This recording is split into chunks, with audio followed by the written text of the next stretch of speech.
Jenna? Ta-da! Is the camera, we need the camera? It's all good.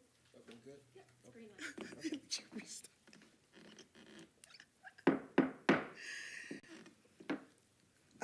light. Excuse me, call to order. Zoning Board of Appeals, meeting November the 17th, 2025 at 6:30 PM. Roll call, please. Chair Bavacqua. Vice Chair Kirkendall. Here. Board Member Bueno. Here. Board Member Anderson. Board Member McClellan. Present. Board Member May. Present. Board Member Burke. Here. We have a quorum. Okay, are there any official communications? No official staff communications. Can I get an agenda approval amendment? Motion to approve. Second. Second. We have a motion, that's your job. We have a motion by Burke, second by McClellan. Roll call, please. Vice Chair Kirkendall. Yes. Board Member Bueno. Yes. Board Member McClellan. Yes. Board Member May. Yes. Board Member Burke. Yes. Motion passed. Okay, approval of minutes, none. Okay, so we're gonna go to special presentation. All right. So I'll get started. Oh, excuse me one second.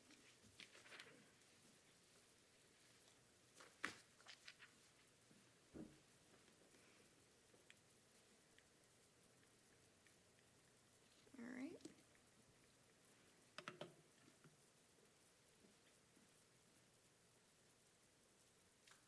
It was being very temperamental for Paul at the HDC meeting. I think he would have him take the mic over there, just so you're aware. I can go ahead and do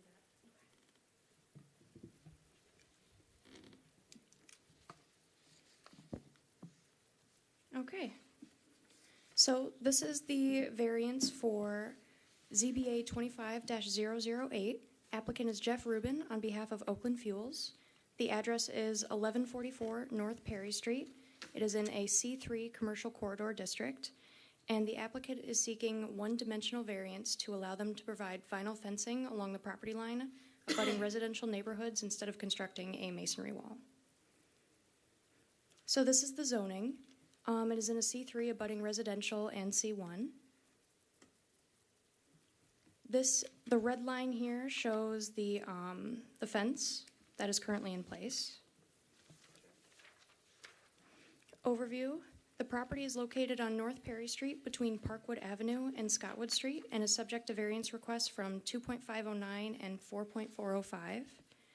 The applicant is requesting to provide vinyl fencing along the southeast edge of the property bordering residential districts instead of replacing it with a masonry type A option 1 buffer in accordance with Article 2, Chapter 5, Section 2.509B2. The current vinyl fencing has existed on the site since before the applicant obtained their first certificate of occupancy in 2003. Background, this location has operated as an automobile filling station since 1985. Its current use is as a mobile gas station. The Pontiac Planning Commission approved the site plan in April 1985 under PF-85-13 with 5 conditions, including the addition of a masonry wall, as stated below. A 4-foot, 8-inch high masonry wall shall be provided along the abutting alley. The wall shall stop 25 feet from the Parkwood Street right-of-way. The 25-foot area between the wall and Parkwood Street shall be landscaped as indicated on the site plan. And this is from the Community Development Decision Letter from April 10th of 1985. In 1985, the original owners of the property built a fence rather than the required masonry wall, inconsistent with the conditions of site plan approval. This fence did not comply with the site plan conditions from 1985, the Pontiac zoning ordinance in effect when the property was purchased by the applicant in 2003, or the current zoning ordinance. When the current owner purchased the property, a non-compliant fence remained in place and continues to exist today, now in a state of disrepair. The current owner of the subject property previously obtained a certificate of occupancy for use of an automobile filling station in 2003. In 2022, the applicant began the reoccupancy process to obtain a new certificate of occupancy. However, the Building and Safety Division has withheld its issuance pending the construction of a masonry wall as required by the current and previous ordinance. Excuse me. Some images of the fence.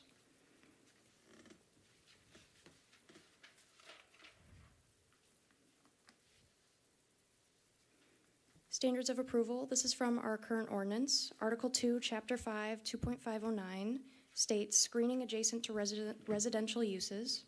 When adjoining a residentially zoned property or residential properties in a commercial zone, a Type A Option 1 buffer shall be required. Article 4, Chapter 4, Section 4.405A, Table 12 states that the Option 1 is a masonry wall. Article 4, Chapter 4, Section 4.405B shows type of buffer requirements by use or district abutting R1 districts. For C3, it is a Type A. From the 1999 zoning ordinance, Article 9 states that C1 districts, which was the zoning at the time of purchase, are required to have a masonry wall that is 4 feet 6 inches high to 6 feet high, or a buffer Type A. Standards of approval. Standard 1, whether compliance with the strict letter of the restrictions governing area, setback, frontage, height, bulk, lot coverage, density, or other dimensional or construction standards will unreasonably prevent the owner from using the property for a permitted purpose or will render conformity with such restrictions unnecessarily burdensome. Findings in support of request. The construction of a masonry wall can be expensive. Findings in opposition of the request. The addition of a masonry wall will not negatively impact the property, and it provides more effective screening and less maintenance compared to vinyl fencing. Standard 2, a grant of the variance will do substantial justice to the applicant as well as to other property owners in the district, and a lesser variance will not give substantial relief to the applicant as well as be more consistent with justice to other property owners in the zoning district. No findings in support.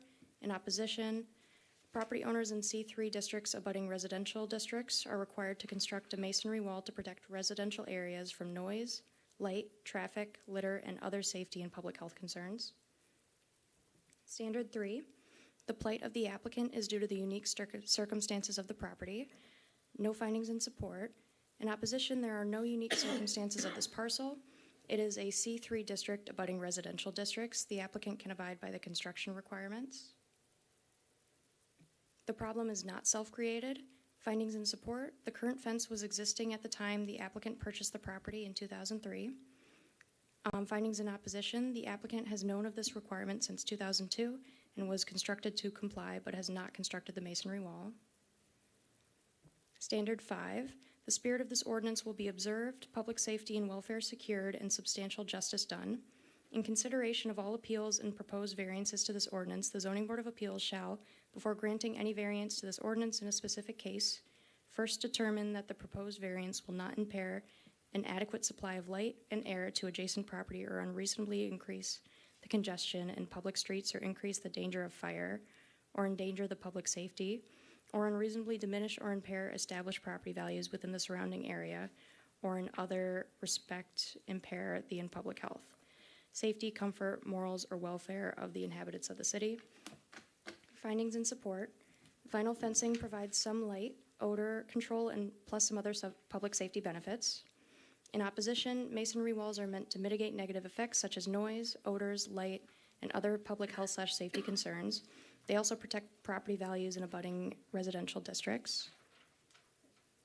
Standard 6, there is compliance with the standards set forth in section 6.401B. Findings in support, vinyl fencing does meet the considerations in section 6.401B. Findings in opposition, a masonry wall is more permanent than a vinyl fence and will provide more long-term benefits. Standard 7, there is compliance with the standards for discretionary decisions as contained in section 6.303. Findings in support, there is no major health, safety, or welfare. There is no major risk to the health, safety, or welfare of Pontiac's residents. Findings in opposition, granting this variance would not be consistent with the master plan. The provision of a masonry wall in accordance with the ordinance would benefit the bordering residential areas. Other applicants have been required to comply with the masonry wall requirements. Staff does not provide any recommendations, they only provide analysis.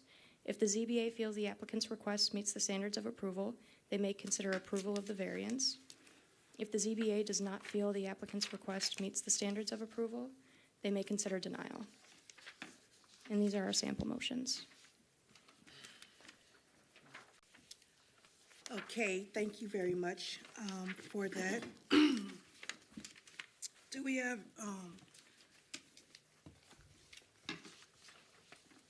a public hearing for the items? Oh, no, not an agenda.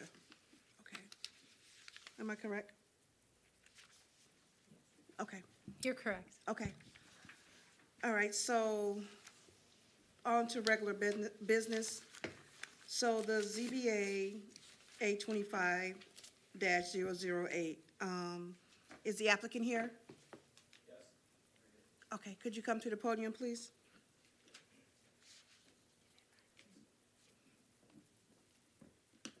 Good evening. So my name is Andrew Littman.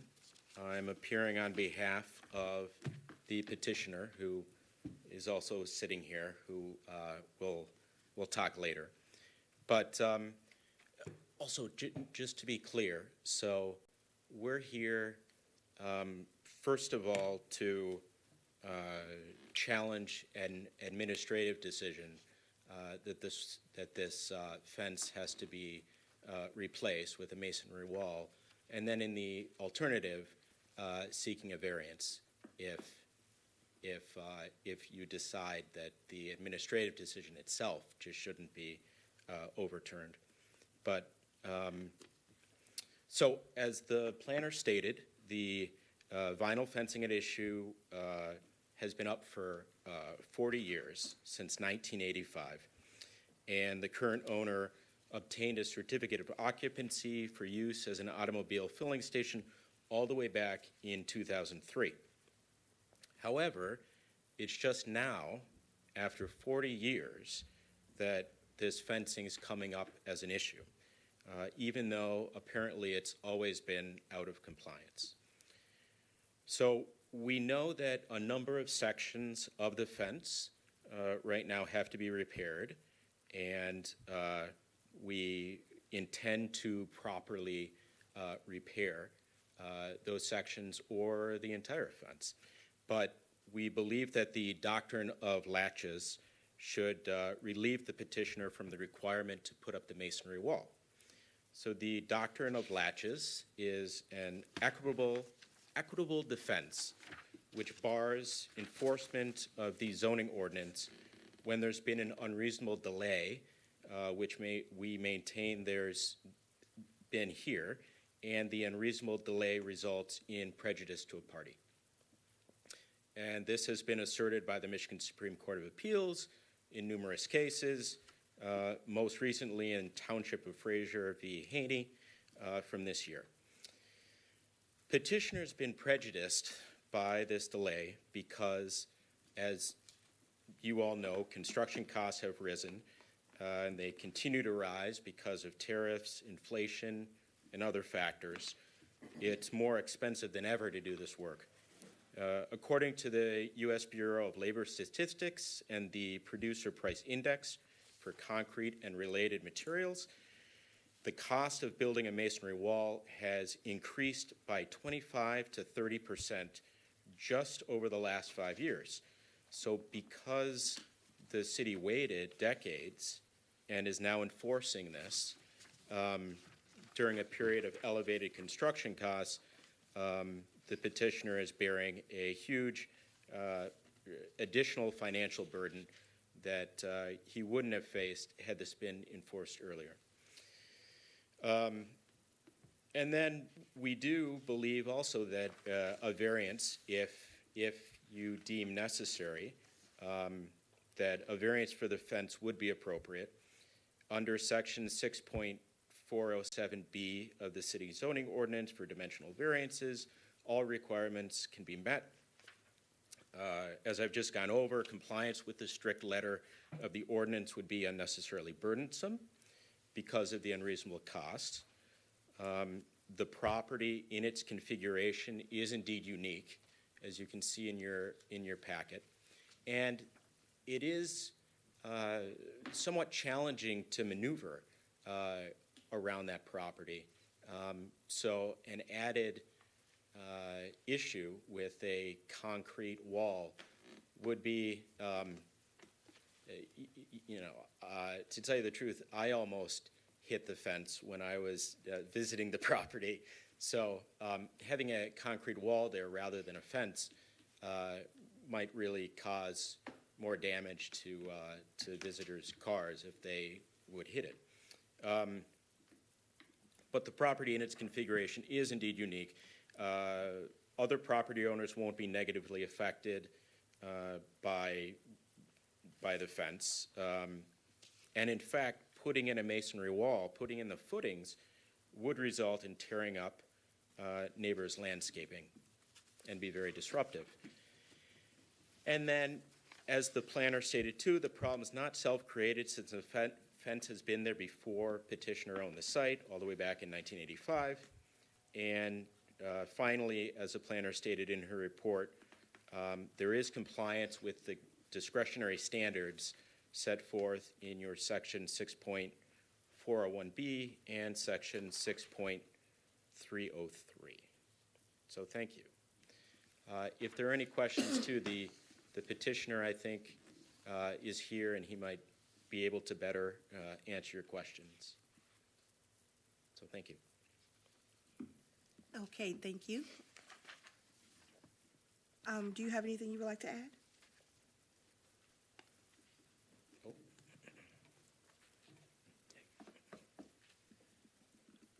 I just want to thank you for hearing us out tonight, obviously. I know that you were all probably equally busy.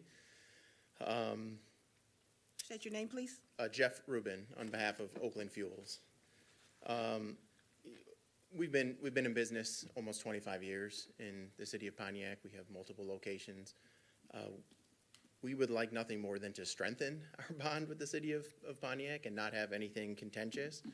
So that's why we're here today, to just kind of see where we can move forward. I'll answer any questions to the best of my knowledge if you have them. Okay, thank you. I have a question. Sure. So you purchased the business in 2022?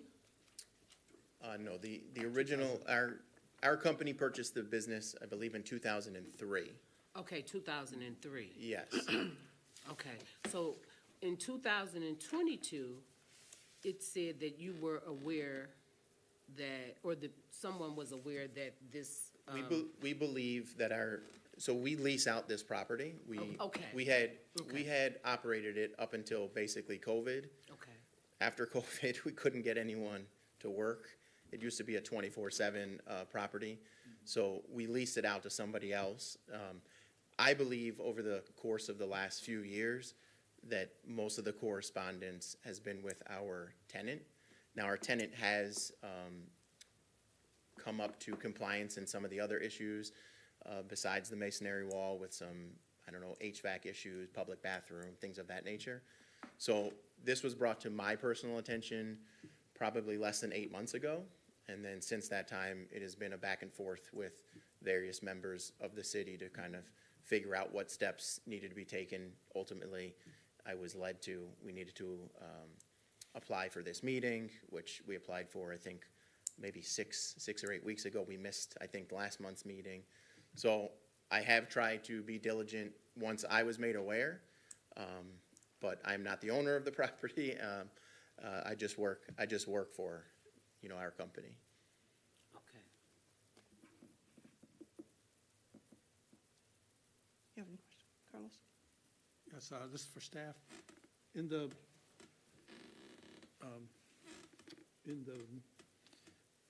letter from Mr. Winnie, when the site originally was approved, there was a surety bond posted for the project. Was there anything else in your file that would indicate when and when this vinyl fence was put up? There was not. However, I suspect you have been alive as long as I have, and I don't believe that the existing fence, which is vinyl, could have possibly been constructed 40 years ago. They didn't make vinyl fencing 40 years ago, so. Right, that's correct. So I didn't know if there's something in, maybe one was built, that it was Right.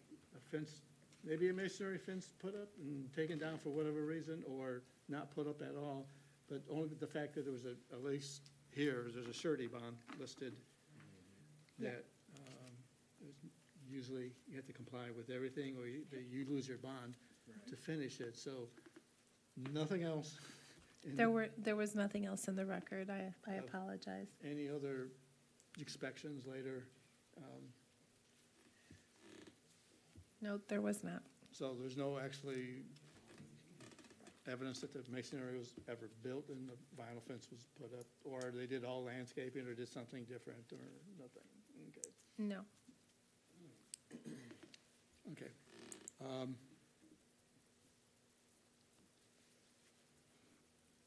The other question would be if I know you're just the rep for the oil company, but I don't know who the owner is, but if the building was better kept, you probably wouldn't be here this often or with these so many issues. The fence is in poor shape. It's been like for some time. Again, It like is, before, and- I don't think they had vinyl fences 40 years ago. No, I would agree with that. When we took over in 2003, from that point on, there's always been a fence. The vinyl fence has been maintained up until about, I guess, maybe within the last year, when we were told that a wall would be needed. So the tenant our tenant no longer has maintained it until we had some type of closure on the situation. But we have no problem maintaining it or even putting in a brand-new vinyl fence. I think that, the vinyl fence certainly is aesthetically more pleasing to the community than a cinder block wall would be. So maintaining the fence has been done for the last 20-plus years, with the exception of the last year where we basically we've been in a stalemate to why would we maintain, parts of the fence that got broken if we're gonna have to knock down the entire thing. But, I mean, if you approve the variance, I'm sure we can have a new fence or panels or whatever you would like to be in place by the end of the week. Thank you. And it's kind of hard because only from what we have here, it did say it was a surety bond, so it was kind of hard to believe that, or something happened along the way when it was first opened up that either it got permission for some type of other fencing and landscaping, or a wall was put up and taken down, or something. I agree. I mean, in our. And it just because it's illegally done even 35, 40 years ago. That was doesn't mean certainly that some we of have to follow it. our own questions when we researched was how did the building get permitted if originally it was never, like, you know what I'm saying? From our standpoint, it's not that we disagree with what you're asking. What we're in disagreement, I guess, of is how did it ever get to this point if the city of Pontiac allowed it to get to this point? To just enforce it now, we feel is unrealistic. But your guess is as good as mine, because I don't know. I mean, I don't know how we've been able to operate a business, or how it got permitted, or how there was a certificate of occupancy, if the research shows that this entire time, and today is the first that I heard, it actually went back to 1985. In our research and our limited conversations with the city, I was told 1997 was when there was an ordinance passed, again, prior to us taking ownership of the property. So today, I'm hearing it's actually, 12, 13 years prior to what I was told with my research a few weeks ago. So I don't have a good answer for you other than I don't know. Your guess is as good as mine as how the business has been able to operate without ever being compliant. Our question is just why now? I mean, what has occurred that now should make a difference that it hasn't made over the last 40-plus years? And that's kind of the thing, because of the surety bond that was issued when it was first built. If it wasn't built, they would have taken the bond, but somewhere along the line, something Right. changed. So That's the big question on this. Then my last question for staff. If the board grants the approval for the vinyl fence, does planner need to, or should planning take a look at the site one last time with regarding the fence, how it's being used, and landscaping and so forth, between the residential area and the C3 district? I don't understand the Well, specifics. should actually the planning department itself review the site directly and make any recommendations regarding the fence and the landscaping that was listed in the original site plan, if it was ever built, or if it needs to be redone, if it's dead off, you know, if it's died, if it has to be replaced, stuff like that. I suppose that is something that could be done. I haven't taken that into consideration. I haven't looked at any other aspects of the existing buffer between the curb and the abutting properties on the other side of the fence. I haven't looked at that. Something changed along the line, you know. Yeah. Maybe the landscape is not there that was originally requested or designed or dead and not been replaced. But, I would think May I we add should take a something? look at it. Currently, there is no landscaping on our side of the property. All the landscaping is on any landscaping that would exist would be on the opposite side of the property. We have a curb, and then the fence is basically almost equal with the curb. So there is no opportunity for landscaping basically between where the curb is and the fence is. Even if we were to extend the curb out, it would then impede the ability for people to use the furthest pump. So on our side, it is just a vinyl fence without any type of landscaping. To address the requirements of the code for an option 1 5-foot type A buffer, there are 2 deciduous trees required for every 100 linear feet.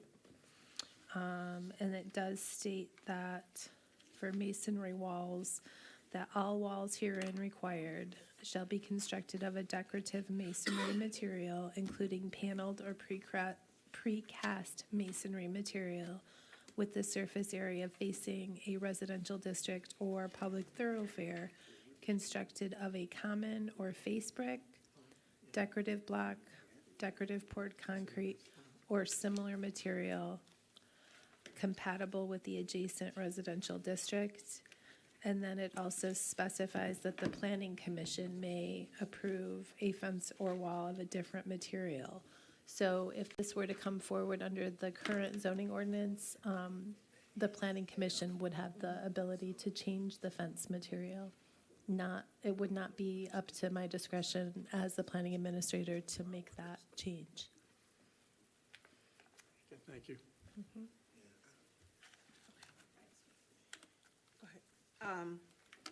Go ahead. Ms. Burt? Yes, so I guess I would prefer that you had the brick wall, right? However, if you bought the property in 2003, it was not compliant at that time, you had your certificate of occupancy approved at that time, that was, to me, the city's opportunity to go ahead and ask you to replace the fence. So I would use not only latches, but probably detrimental reliance on the original certificate of occupancy. So it's been there. The city had the chance.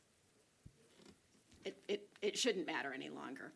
I think you should be obligated to repair said existing vinyl fence to make it aesthetically appealing.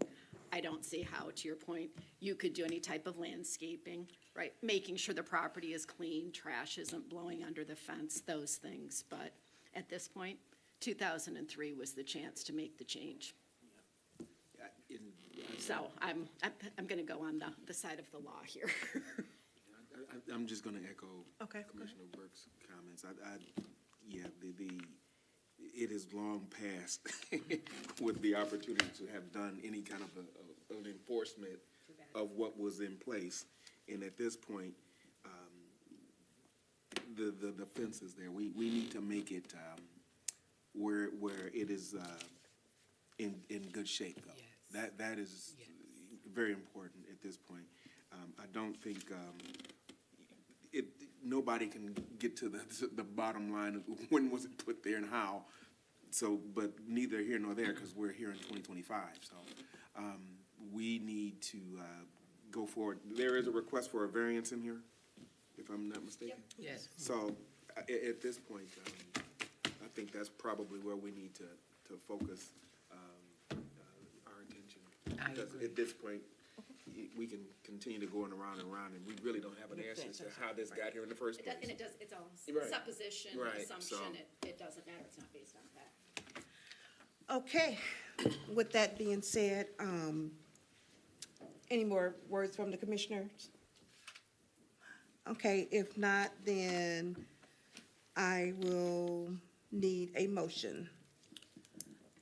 I move to approve the dimensional variance to allow the applicant to provide vinyl fencing in lieu of a masonry wall at 1144 North Perry Street, based on the findings of the fact in the state staff report.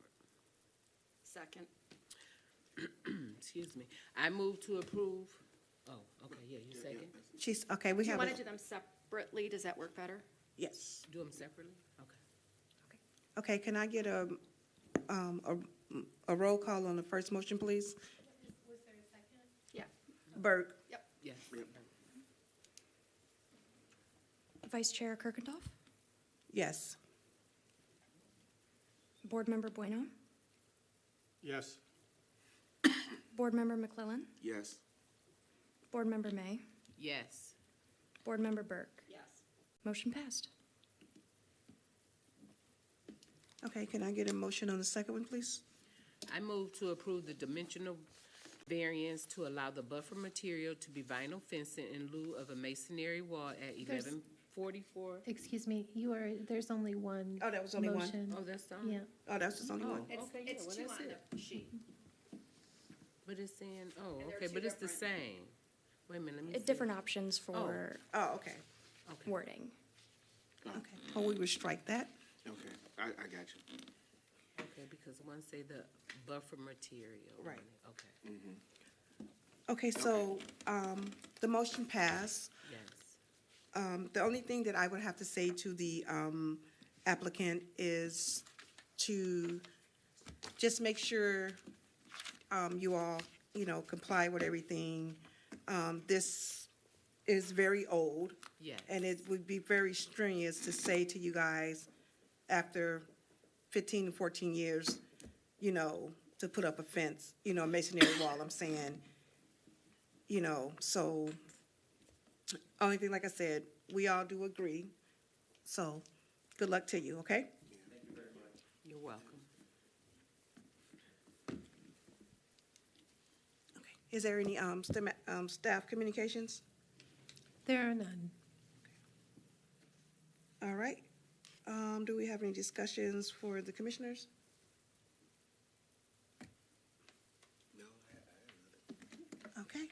Seeing none, I would like to adjourn at 7:05. Second. Thank you.